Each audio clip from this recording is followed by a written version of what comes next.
আসসালামু আলাইকুম, সবাইকে স্বাগতম আজকের এই ভিডিওতে। আজকে আমরা কথা বলবো ফ্যাক্টরস এফেক্টিং উন্ড হিলিং নিয়ে।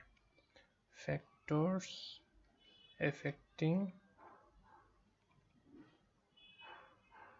Wound healing.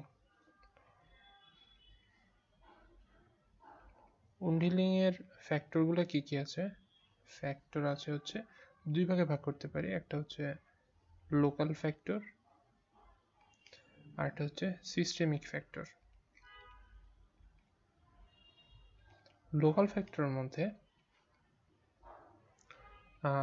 ইনফেকশন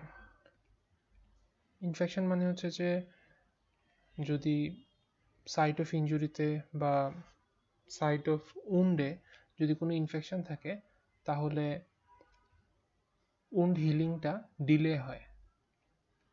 ওকে, নেক্সট হচ্ছে মেকানিক্যাল ফ্যাক্টর। মেকানিক্যাল ফ্যাক্টর কি কি?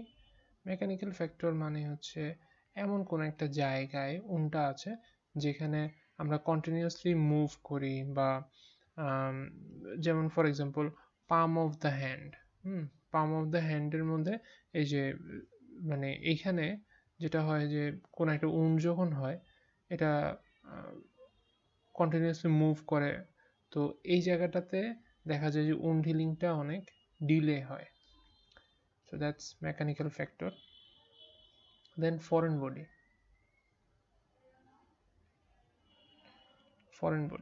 ফরেন বডির মধ্যে আমরা কি বলতে পারি? এখানে কোনো একটা উন্ডের মধ্যে যদি একটা ফরেন বডি থাকে তখন সেখানে উন্ড হিলিংটা কিন্তু খুব ডিলে হয়। সো দেখা যায় যে এটা কোনো বুলেট যদি ঢুকে অথবা সুচার ম্যাটেরিয়াল থেকে হতে পারে, গ্লাস, বোনস, এগুলোর কারণে যদি কোনো ফরেন ম্যাটেরিয়াল থাকে একটা উন্ডের ভিতর, সেই উন্ডটা হিল হতে ডিলে হয়। দেন সাইজ, একটা উন্ডের সাইজ যত বড় উন্ডের হিলিংটা কিন্তু তত স্লো হবে। দেন লোকেশন, দেখা গেল যে কোনো একটা সাইটে এমন একটা সাইটে উন্ডটা আছে যে সাইটে খুব বেশি মুভমেন্ট হয় বা ইনজুরি হয়। ফর এক্সাম্পল কারো যদি পায়ের তলায় একটা ইনজুরি হয় সেটা কিন্তু হিল হতে যথেষ্ট দেরি হবে। Okay, then type of injury, type of wound বলতে চিন্তা করতে পারি একটা হচ্ছে টাইডি উন্ড, একটা আনটাইডি উন্ড। আনটাইডি উন্ডটা ডেফিনেটলি দেরি হবে, আবার ক্লিন কাট উন্ডটা তাড়াতাড়ি করে হিল হয়ে যাবে। যেখানে ব্লান্ট উন্ড বা ব্লান্ট ট্রমা সেটা হচ্ছে হিল হতে দেরি হবে। So these are the local factor. Then now let's come to systemic factor. Systemic ফ্যাক্টরের মধ্যে কি আছে? নিউট্রিশন। আমরা জানি যে উন্ড হিলিং এর জন্য প্রচুর পরিমাণ কোলাজেন লাগে, তারপরে প্রোটিন লাগে।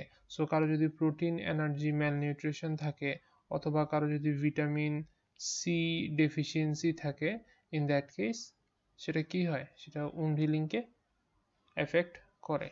দেন metabolic status.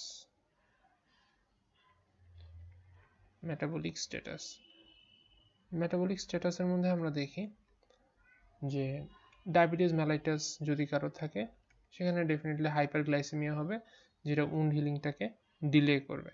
Circulatory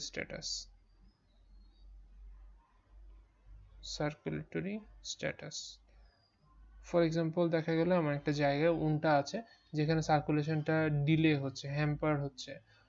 for example বলা যায় যে কারো যদি লোয়ার লিম্বে একটা ইনজুরি হয় সেখানে যদি কি থাকে, সেখানে যদি অ্যাথেরোস্ক্লেরোসিস থাকে অথবা যদি ভেরিকোজ ভেইন থাকে সেখানে ব্লাড সার্কুলেশন অথবা হচ্ছে যে রিটার্ন কোনোটার মধ্যে ঝামেলা আছে, ফলে সেখানে উন্ড হিলিংটা ডিলে হবে। দেন হরমোনসের মধ্যে আমরা বলতে পারি গ্লুকোকর্টিকয়েডস।